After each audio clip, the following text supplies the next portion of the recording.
안녕하세요. 여행책방입니다. 오늘 함께 읽어볼 책은 니체 인생수업, 니체가 세상에 남긴 66가지 인생지혜입니다. 우리는 잘 살아가고 싶어서 애쓰고 있지만 문득 이런 생각이 들 때가 있습니다. 지금의 선택이 정말 나의 것인지, 아니면 너무 빠르게 흘러가는 세상 속에서 잠시 멈추지 못한 채 따라가고 있는 건 아닌지 말이죠. 니체는 오래전부터 개인의 각성을 이야기한 철학자였습니다. 그는 누군가가 대신 정해준 진리나 도덕이 아니라 각자가 스스로 사유하고 선택한 가치만이 비로소 삶을 단단하게 만든다고 보았습니다. 개인화의 속도가 그 어느 때보다 빠른 오늘날, 우리의 삶은 점점 더 세분화되고 있지만 정작 나는 무엇을 원하는가를 묻는 시간은 줄어들고 있는지도 모릅니다. 오늘 영상에서는 니체의 문장들을 통해 지금의 나를 조금 더 이해하고 나만의 기준을 다시 세워보는 시간을 함께 가져보려 합니다. 그의 문장들은 뛰어난 통찰력과 날카로움으로 우리의 마음 깊숙한 곳을 파고들 것입니다. 그럼 지금부터 니체가 건네는 인생의 질문 속으로 천천히 들어가 보겠습니다. 쉼없이 노력하라. 나는 나아지고 있다. 어느 무도인의 이야기를 인용한다. 한 사람이 모두로부터 칭송받는 어느 무도인에게 이런 질문을 던졌다. 선생님께서는 어떤 상대가 가장 두려우신가요? 무도인은 잠깐 생각하더니 이렇게 답했다.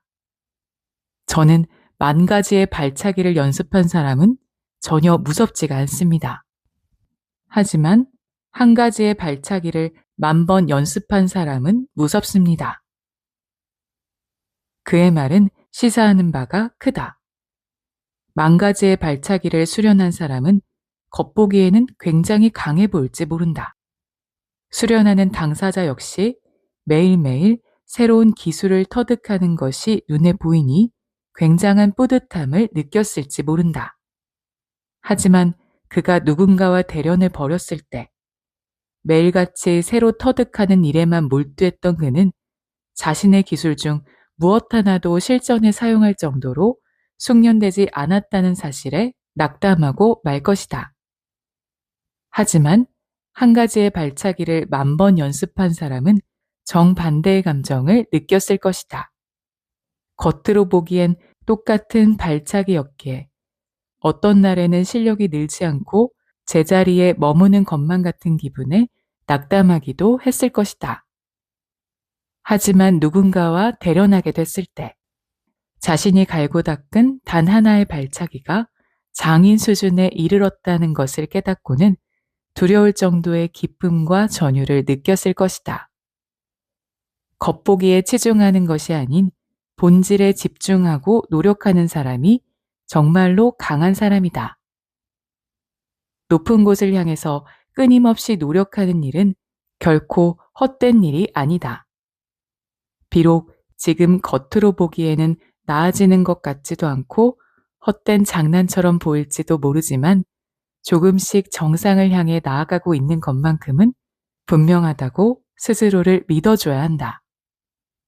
오늘 그 정상은 아직 먼 곳에 있겠지만 내일 조금 더 높은 곳을 향해 다가가기 위한 힘을 키울 수 있는 것이다. 부지런함과 나아짐을 믿는 사람들, 치열함을 믿는 사람들이 결국엔 이긴다.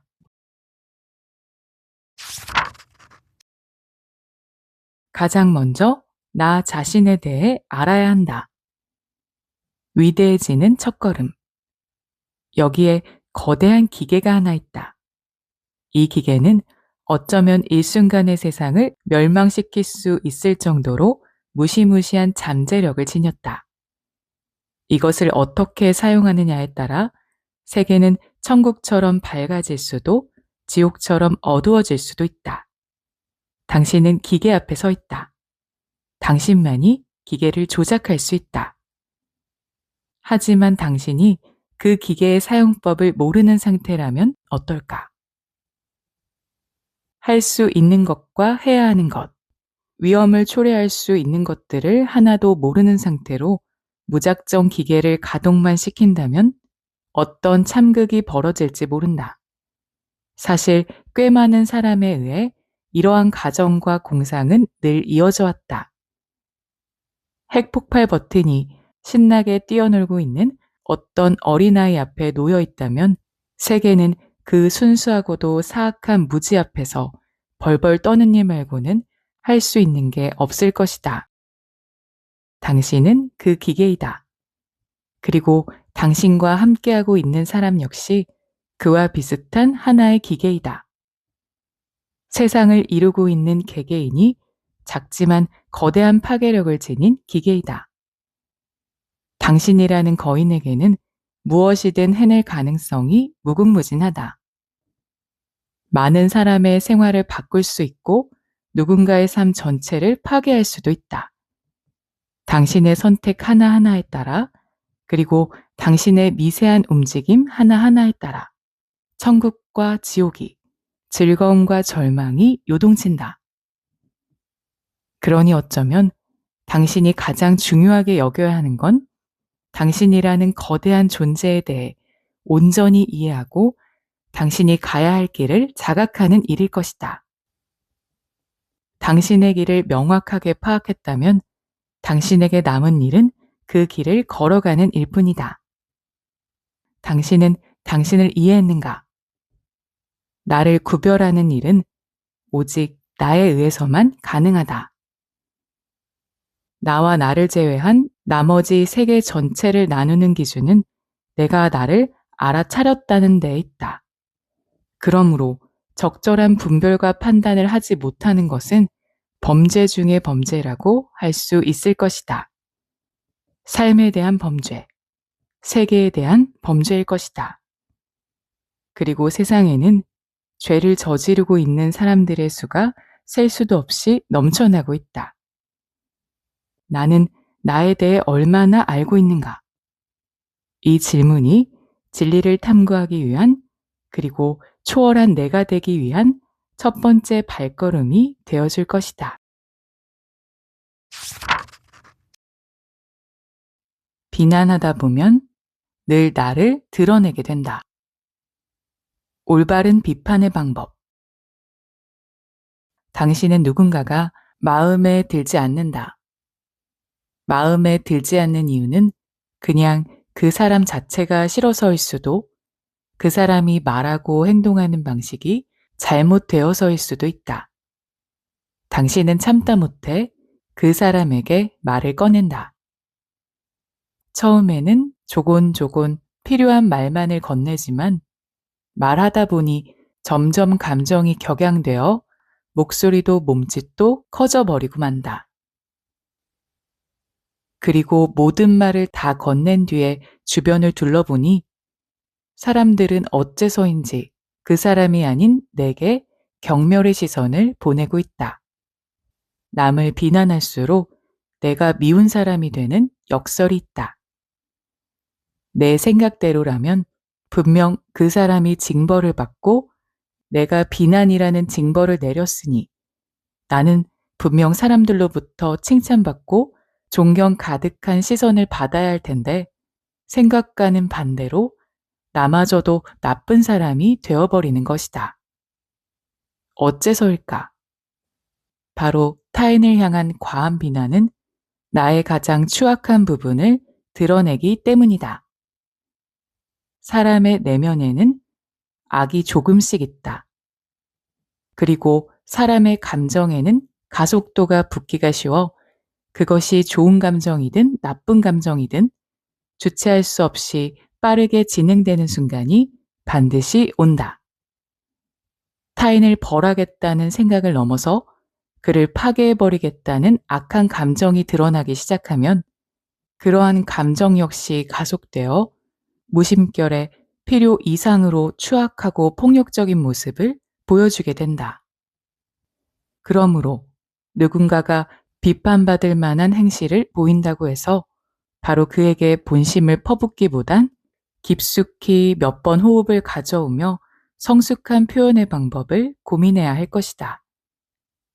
상대방을 향한 좋지 않은 감정이 혹여라도 가속되어 폭력성을 띠지 않도록 필요한 수준까지만 담백하게 타이를 수 있도록 올바른 단어와 어투를 골라보는 시간을 가져야 할 것이다. 그렇게 마음과 표현을 절제하는 습관을 들이고 나면 의견은 의견대로 피력하되 품격은 잃지 않는 사람이 될 수 있을 테니까. 필요할 때만 이야기하는 인간이 되어야 한다. 의미 없는 이야기에 관하여. 세상에 의미 없는 이야기들이 너무도 많다. 그리고 그 수만큼 그 이야기를 퍼서 나르는 사람들 역시 많다. 최소한 자신에 관한 이야기라면 일단 들어보기라도 하겠지만 아무런 관계도 없을 것 같은 먼 이야기만 넘쳐난다. 어디에서 무슨 물건이 큰 인기를 얻고 있다는 이야기. 다른 어딘가에선 누구와 누가 만나서 어떤 일을 했다는 이야기처럼 가십거리들 뿐이다. 신문기사와 뉴스, 잡지를 도배한 진위가 불분명한 이야기를 볼 때마다 의문이 생긴다. 저들에겐 남들보다 더 많은 시간이 허락된 것인가? 저런 이야기들의 시간을 소비할 수 있을 만큼 많은 시간을 보장이라도 받은 것인가? 그런 이야기들은 소음 공해나 안 좋은 대기질처럼 우리를 괴롭게만 만들 뿐이다. 이번 한 번만 더 들어보자는 마음으로 귀를 기울여봐도 당연하게도 이야기가 흘러가는 양상은 똑같았다. 그래서 어떻게 됐지? 라고 결론을 물어도 달라지는 것은 없다. 결국 그들이 하는 대답에는 그 어떤 결론도 들어있지 않았으니까. 모르겠는데? 내 이야기가 아니라 모르겠어. 아마 그랬지 않았을까? 그때마다 대화에 참여했던 우리는 거대한 허무함에 휩싸인다.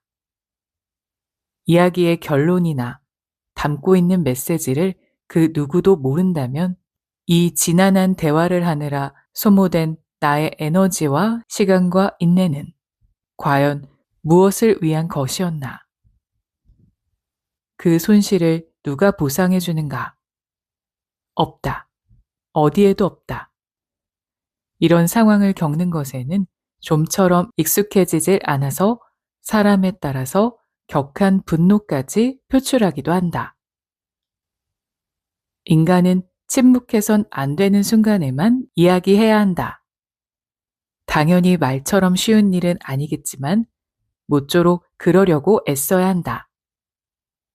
그때 하는 말이야말로 진정한 폭발력을 지니기 때문이다. 그리고 나아가서는 자신이 극복해낸 사건만을 이야기해야 한다. 그때 하는 말이야말로 진정한 공감을 얻을 것이다. 장담하건대 그 밖의 것은 모두 쓸데없는 이야기일 뿐이다. 사람들은 가끔 시간과 에너지가 무한하다고 믿는 것 같다. 단단한 것은 부러진다.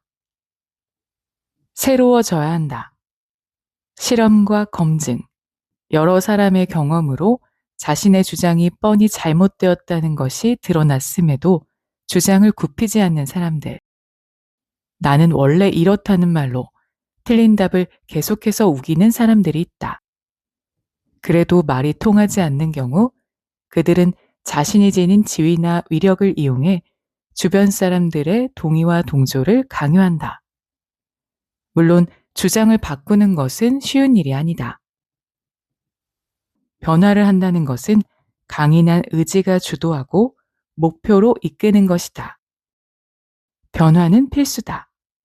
변화하지 않는 것은 도태된다. 타인의 주장을 수용하는 일이든 자신의 가치관을 바꾸는 일이든 체계에 굴복하지 않고 해체하는 일이든 변화는 필요하다. 인간 정신의 가장 자연스러운 작용이기 때문이다. 물리적 변화뿐 아니라 정신적 변화 모두를 포함하기 때문에 변화하지 않는다는 것은 정신적 퇴보로 이어지는 지름길이다. 자신의 본성을 변화시켜야만 그 힘을 다룰 수 있다. 나는 원래 이렇다. 이 사실은 절대 변하지 않는다는 말을 교리처럼 되뇌기만 해서는 안 된다. 우리는 매번 새로워져야 한다. 새로워지겠다는 다짐 없이는 진보도 없다. 주장을 바꿈으로써 권위가 무너질까 두려워할 필요도 없다. 사람들은 당신이 당신의 실수를 깨끗이 인정하고 새로운 의견을 받아들이는 모습을 보면서 당신을 참된 지도자, 훌륭한 사람이라고 생각하며 오히려 당신을 더욱 존경할 것이다. 단단한 것은 부러지고 부드러운 것은 휘어진다.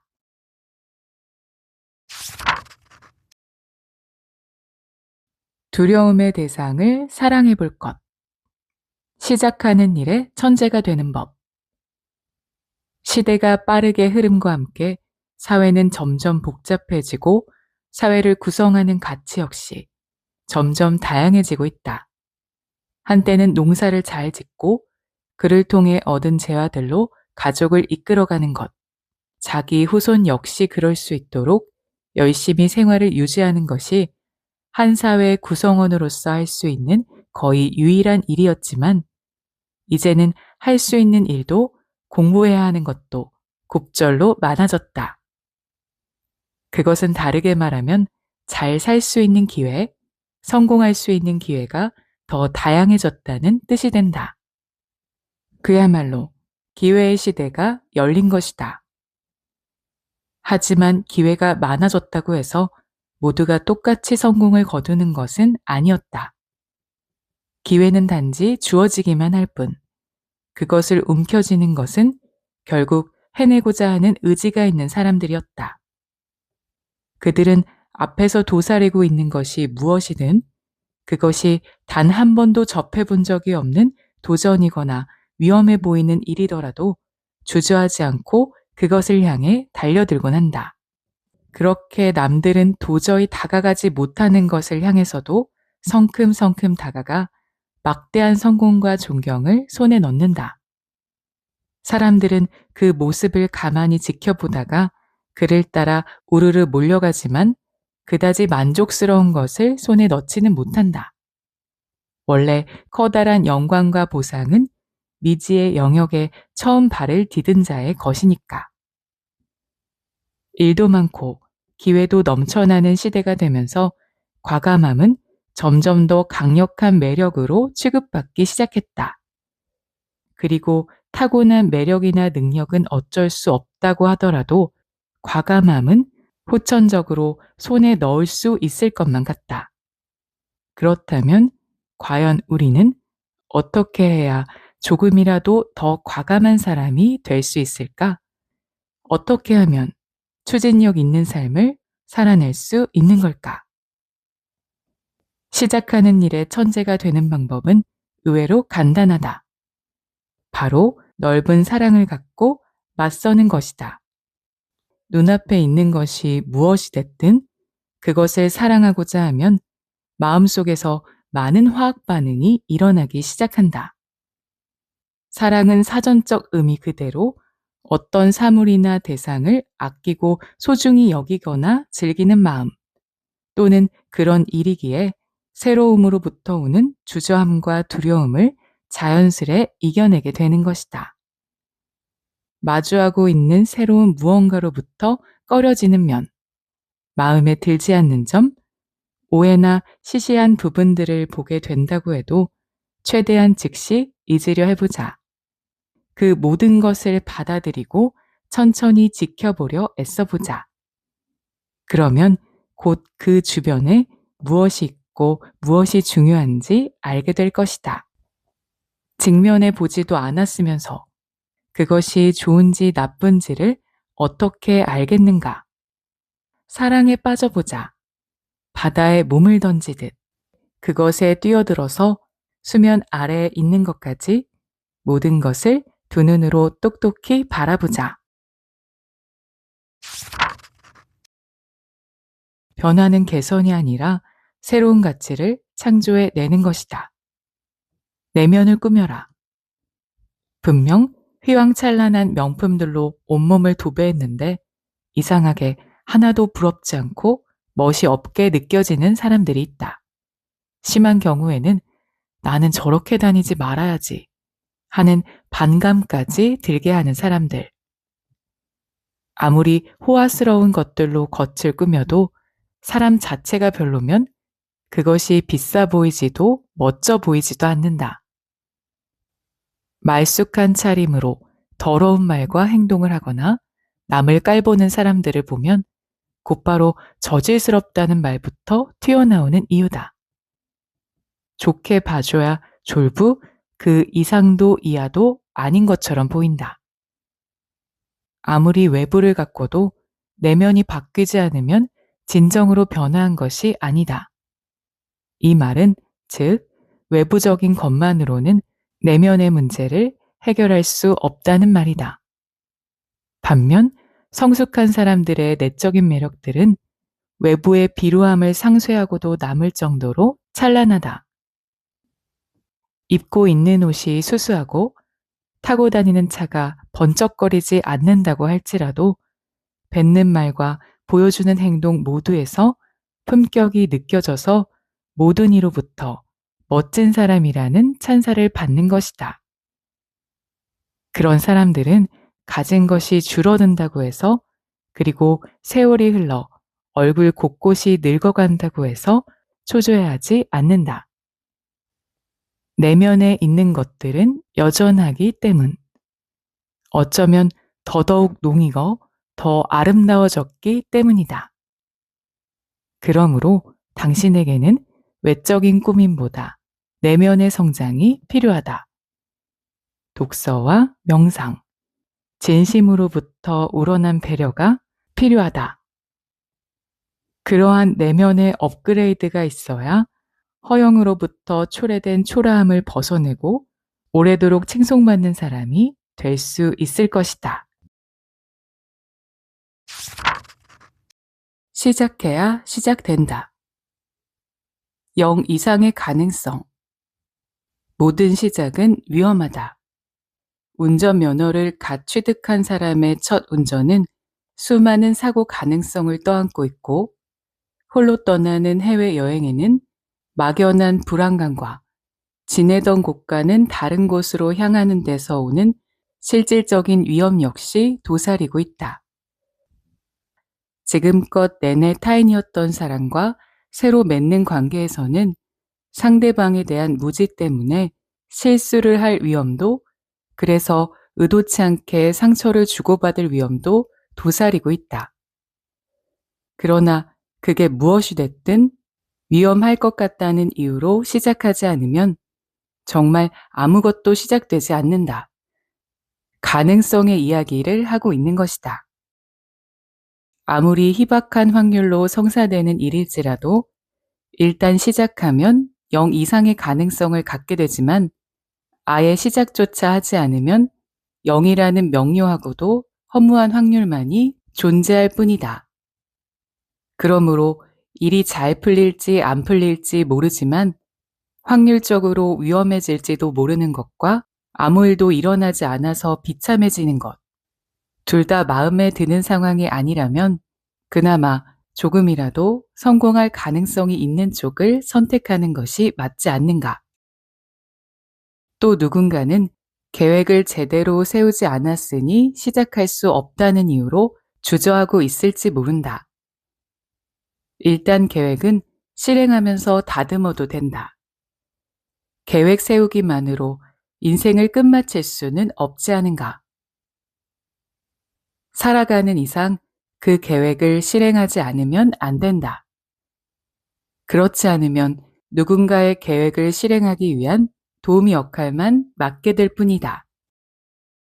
또한 계획을 실행하는 단계가 되면 어차피 어디선가는 여러 장애 요소와 일정의 차질, 분노와 환멸 등이 모습을 드러내는데 우리는 그것을 하나씩 극복해 나가든가 도중에 포기하는 수밖에 없다. 애초에 완벽한 예상과 대비는 불가능한 것이다. 그러니 어렵게 생각할 필요가 없다. 일단 시작해보고 그 후 상황에 맞춰서 계획을 다시 다듬어 나가면 되는 것이다. 나는 당신이 0 이상의 가능성보단 0보다 큰 가능성에 뛰어들 줄 아는 용감하고 현명한 사람이라는 것을 알고 있다. 습관과 반복된 행동이 개인을 평범한 존재로 만든다. 재능은 주어지기만 할 뿐이다. 위인 중에는 천재가 정말 많지만 그렇다고 해서 모든 천재가 위인이 되는 것은 아니다.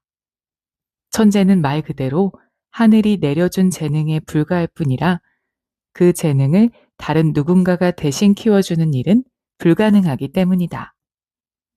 재능을 키울 수 있는 것은 하늘도 그의 부모나 친구, 누구도 아닌 그를 물려받은 당사자이기 때문이다. 재능을 썩히거나 엄한 곳에 사용하기 시작하면 그 재능은 점점 처음에 주어졌을 때의 찬란한 빛을 잃어간다. 그렇게 천재는 점점 평범해지고 끼케야 몇십 년 후에 비운의 천재를 기억하십니까? 와 같은 신문 기사로만 그의 근황을 접할 수 있게 되어버리는 것이다. 틀에 박힌 훈련법이나 공부법, 그리고 이 시기엔 이 정도만 해야 한다는 고정관념은 천재로 하여금 기껏 부여받은 천부적인 창의성을 퇴색시키게 만든다. 주변에 그를 칭송하려 드는 사람이 많은 것도 좋지 않다. 과도한 추앙은 그 당사자를 나태하게 만들어 성장에 있어서도 게으르게 만들기 때문이다. 또한 아무리 천재라 할지라도 실력 상승의 정체기가 오기 마련인데 그때 연습하기가 조금 힘들고 어렵다고 해서 스스로를 포기해버리면 천재는 그 순간부터 박제되어 생명력을 잃어가기 시작한다. 반대로 훌륭한 습관, 근면함과 자기확신은 범죄를 천재에 버금가는 훌륭한 사람으로 만들어주기도 한다. 남들보다 늦은 나이에 뛰어난 업적을 남긴 사람들, 모두의 예상을 뒤엎고 천재들을 꺾은 사람들이 그를 증명한다. 그들은 건강한 습관을 유지하기 위해 남들의 곱절에 달하는 노력을 기울인다고 자랑스럽게 말하곤 한다. 물려받은 재능만큼이나 후천적인 습관과 노력이 중요한 이유가 바로 이것이다.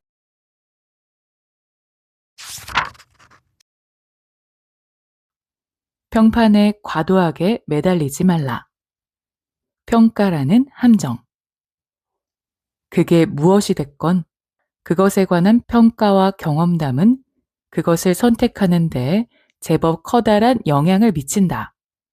구매를 망설이고 있을 때 그것에 대한 사람들의 평가가 좋은지 나쁜지에 따라 마음을 정하며 누군가와 관계를 어떻게 이어나가야 할지를 고민할 때도 그에 대해 이야기하는 사람이 많은지 아닌지를 참고하기도 한다. 일단 그에 관해 이야기하는 사람이 많으면 그가 그만큼 영향력 있는 사람으로 여겨져 관계를 이어가면 자신에게 어떻게든 도움이 될 것이라 판단하는 것이다. 그렇게 평가란 선택과 가치 판단에 있어서 꽤 간편하고 요긴한 도구가 되어준다. 하지만 살다 보면 그런 경험도 있었을 것이다. 절대 다수의 대중으로부터 평을 박하게 받은 영화가 내게만큼은 무척 재미있었다든가 소문이 좋지 않은 사람과의 식사 자리가 굉장히 무해하고 즐거웠다든지 하는 경험 말이다. 처음이라 좋았던 건가 하는 걱정에 경계를 늦추지 않고 관계를 맺어도 변하는 것은 없었다. 오히려 그는 내게 정말 좋은 사람, 도움이 되는 사람으로 자리를 확고히 잡아가기 시작했다. 이는 사람들의 평가가 무조건 정답일 수만은 없다는 것을 보여주는 사례들이다. 평가에 심하게 매몰되기 시작하면 내가 진정으로 좋아하는 것이 무엇인지를 서서히 잊게 된다. 또 나의 내실은 뒤로 팽개치곤 맹목적으로 좋은 평가만을 갈구하고 다니기 시작한다. 하지만 칭찬만을 갈구하는 사람에게 좋은 평이 남겨질 리가 없다. 그렇게 속빈 강정처럼 무가치해진 사람은 더 나쁜 평만을 얻고 그러므로 그는 더 평가를 갈구하는 악순환에 빠져들고 만다. 당신은 누구인가? 당신도 타인의 평가를 완벽하게 믿는 사람인가? 그렇다면 당신은 당신에 대해 모든 것을 알지도 못하면서 당신을 평가하는 타인을 완벽하게 믿고 있다는 말인가? 인간이란 항상 옳은 평가를 내리지 못한다. 동시에 옳은 평가를 받지도 않는다. 그러므로 완벽한 진리란 없다. 그런데도 당신은 타인의 평가에 지나치게 빠져들어 당신의 가치를 계속 책정할 것인가? 훌륭한 적이 없다면 성장할 수 없다. 성숙한 승리의 방법. 한번 적개심이 피어오르면 좀처럼 그 마음을 진정시키기가 어렵다. 그 대상이 눈앞에 있을 때면 당장이라도 주먹을 날리고 싶다는 충동을 억눌러야 하며 잠을 자다가도 그 얼굴이 불쑥불쑥 떠올라 여간 곤혹스러운 게 아니다. 그렇다고 해서 그 적개심을 참지 않고 분출하기라도 한다면 상황은 더 골치 아파진다. 잘못된 적개심의 말로는 지난 수천 년 전쟁의 역사를 둘러보면 훤히 알 수 있다. 싸움을 통해 얻고 있는 것.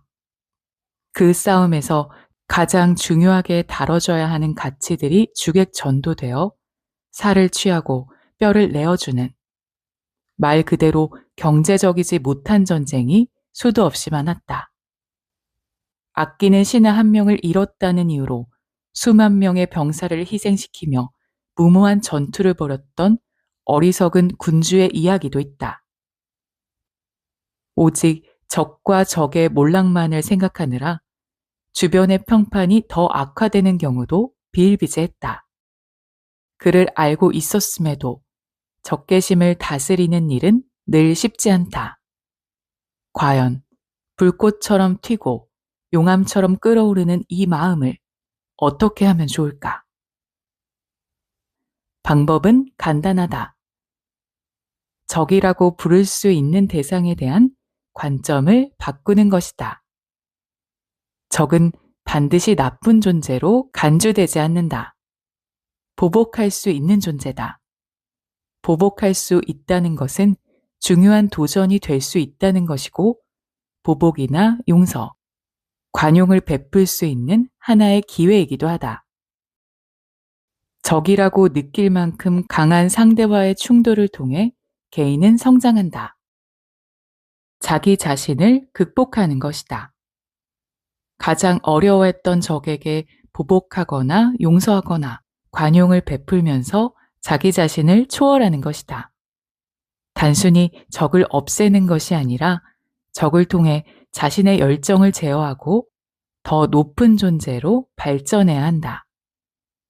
적을 극복하는 과정에서 내 자신이 성장한다.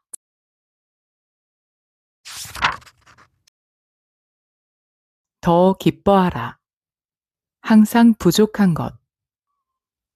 삶은 투쟁의 연속이지만 그 투쟁의 끝에는 언제라도 기쁨이 있어야 한다. 투쟁이 나를 성장시킨다곤 하지만 언제나 고통을 동반하는 것은 사실이며 언제까지고 고통스러워만 할 수 있는 사람은 어디를 둘러봐도 없기 때문이다. 그러므로 우리는 기뻐해야 한다. 오늘 주어진 기쁨의 재료를 한껏 만끽하며 기뻐해야 한다. 혹 오늘치의 기쁨의 재료가 한없이 사소한 것이라고 할지라도 한껏 기뻐하라. 기쁨 역시 오늘 당신에게 주어진 어엿한 여러 의무 중 하나라고 생각하라.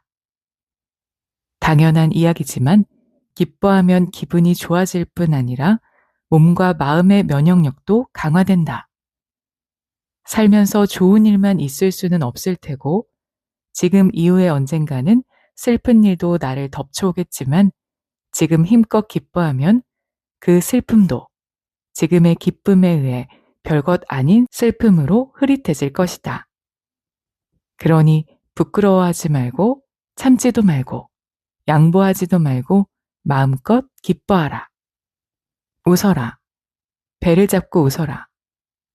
가끔은 마음이 이끄는 대로 어린아이처럼 행동하며 기뻐하라.